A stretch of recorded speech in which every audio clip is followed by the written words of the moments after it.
Hi guys, Harry Yotis here, professional trader for 20 years. Started my career in 2005, still alive in these choppy markets in 2026. So let's begin with today, this candle right here on a chart of the S&P 500. We are Thursday, March 5th on the daily market update. We always look at the SPY first. Look at this candle. It went as high as 685, dropped to 675, and finished right in the middle at 681. Okay, this is an indecision candle. Again, this market, she's strange, and I like it. That's today's theme. Okay, before we get to that, let's talk about the technical picture. Okay, we bring in the moving averages below the 50. However, we don't care about the moving averages. So let's take them back out. Because as you know, we are in a choppy market environment. We're pretty much at the same level that we were 4 months ago. And we're still continuing this chop. Okay. I will only turn bullish if we go back above to new highs. Okay. So at this point, the technical picture is still choppy, still in this range, getting a lot of people hurt. A lot of people hurt. Okay. But given this choppiness right here, we know that we always marry our technicals with sentiment. We know that even though we're choppy, we're at fear. Okay. And we were near, not at the border, but a couple of points away from extreme fear. Okay. Everything is extreme fear except the underlying strength of the market in terms of breadth and strength. Everything else extreme fear. Put calls, market volatility was at extreme fear, just popped into fear because we just tagged higher, tagged above 680 on the SPY. Everything else extreme fear. So we have sentiment out of fear while we're basically 2.5% from the highs. Okay, this is the positioning right now. In terms of sentiment. And of course, on Thursday, we always get my favorite AAII Investor Sentiment Survey. And as you can see, this is for up to March 4th. This week, the same amount of bulls, 33%, which is below average. Bears dropped from 39% to 35%, but still way above average, so more bearish. But look, it's basically made up by neutral indecision. Indecisiveness is getting big. We're at pretty much average indecisiveness. So I would say that we are more bearish than anything. So it fits with this fear and greed index of being into the fear territory. Okay.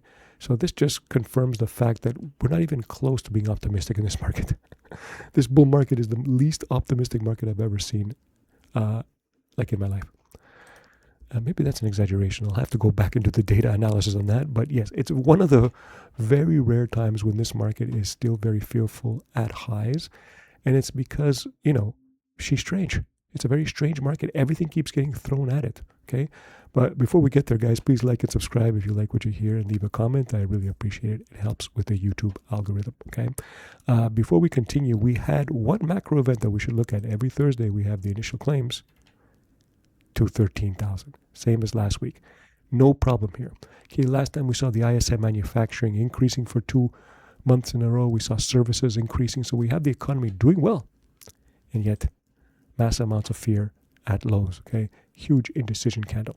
Okay, so let's get to the she's strange and I like it market. Why do I like it? I know she's strange, but why do I like it? Because I see some strength, even though temporarily it might get overwhelmed. We'll have to see, because as you recall yesterday, I said I'm optimistic that everybody was fearful, undercut the lows here, and we had a positive day. But I said it wasn't enough. We need 2 positive days. 2 positive days in a row, and I'll be more certain that we can sort of like grind higher. But today we didn't get that. We got a day below that. So right now we reset everything, and I'm still waiting for 2 positive days in a row. Okay, we're not there yet. I want to see another 2 positive days in a row. We don't have to see that. But in terms of like my comfort level and what I've seen in the past, and in terms of my data analytics, I need to see 2 days in a row here before I am more certain. Okay. And because we finished here, we are in a process of, if we are to ever get into the extreme fear, we have to even undercut this level and close below. We can. And if I don't see us getting to the 652. Who knows what this war does? I mean, we did get war news today, and this is why market freaked out. We got a massive wave of Iranian missiles. The Iranian missiles are doing better than they were during the last 12-day war. They're being more accurate. And so the market thinks that a quick victory, as Trump says, that he will realize, is not going to happen. So more bad news, like a protracted war is still not enough to crack this market yet. So many things have hit it. I see the underlying strength. It doesn't mean it could continue. I think it does, but everything has been hitting this market and it's been resilient. Okay. However, because we didn't see these 2 days in a row, we can still undercut under the 673 level. Okay. You see a lot of things. You saw the VIX here. A lot of things saying that we could get there. We had a spike up to the 267, the 26 level on the VIX. Are we going to get back up here again? It happened here, like almost a double touch before going down. Here, double touch before going down. We might get that touch. Who knows? I'm not there yet. We're not super out of the woods yet because we didn't get those 2 days of positive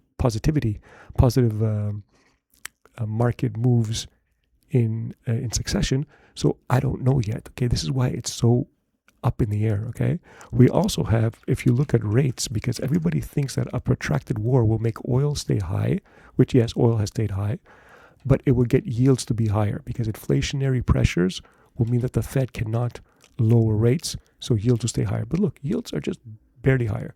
We're still stuck in this huge sideways consolidation and right at the midpoint of it. So it's not really telling us anything. Okay, another event that's telling us that it's strange. Okay, all of this is adding to the confusion. The confusion is palpable. Okay, even the Dixie, the dollar. Okay, it's up, it's hovering there, still in a downtrend. I still think it goes down because I think I'm generally bullish. I see a lot of strength and I think it plays out. Okay, so the dollar is holding up there. Will it roll over? I mean, if you look at the RSI, we're not up to this level, up to overbought yet. So maybe it can go up. If it goes up to the 100, 101 level, it will be in the overbought territory.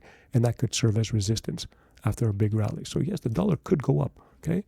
So, and we also had gold and silver, which, everything is going up. Oil is going up, but commodities are not. Gold went down today. This is very surprising to me. In a war, I expected this gold to be at 5,500. Okay. Because of safe haven status. Who knows? It could get there. It could be one of these like slam down, consolidate for 2-3 days, and then go higher. Okay, because I do see some underlying strength in this market as well. So you have all of these factors coinciding, working together to result in this sideways market. Okay, sideways market. And yet, remember our Bitcoin from yesterday hit this 73K level and went down. It's still like not there yet. We again add to the indecision. We didn't close above it and we hit it and went below. So the bears are still in charge here because we didn't clear this 73K level. Again, adds the confusion. Could it like hover there before breaking higher? Well, I think so. But everything is like right at the cusp. We have this. We have Bitcoin right at the cusp telling you indecision. We don't know whether we go up or down. We have the Dixie. Could we go higher? Who knows? We have gold going down with with war going on, which is another very strange phenomenon, which adds to it. I'm still bullish. It hasn't broken anything, but you should not see this. This candle shouldn't happen. Even if inflation expectations are higher, the yields won't really affect gold. If you have a war going on, people will use that more as a safe haven. The war premium should outrank the possible inflation move higher because of oil being higher. Okay, so these are my thoughts. Let's reiterate. Okay, SPY, we are in a strange market, and I like it. It's very, very choppy. Let's reiterate how to trade the choppy market. Remember, don't fall for it. Don't buy calls here when it goes near the highs, and don't buy puts when it goes near the lows. Okay, you have to stay with what you have. You should have a basic long position because we are coming into a bull market. You should be generally long, but in terms of adding more, you wait until we get to extreme measures in the fear and greed index. When we get to extreme fear is when you want to add long. Could it go up to the 652? Maybe, who knows what could happen, but we might get into extreme fear here with undercut right below the 673, maybe 668, 665-ish level before it going higher. This is where you would like to add when everything comes into alignment, super fear, everybody buying puts, breaks this level and stays there, so people are going to go short.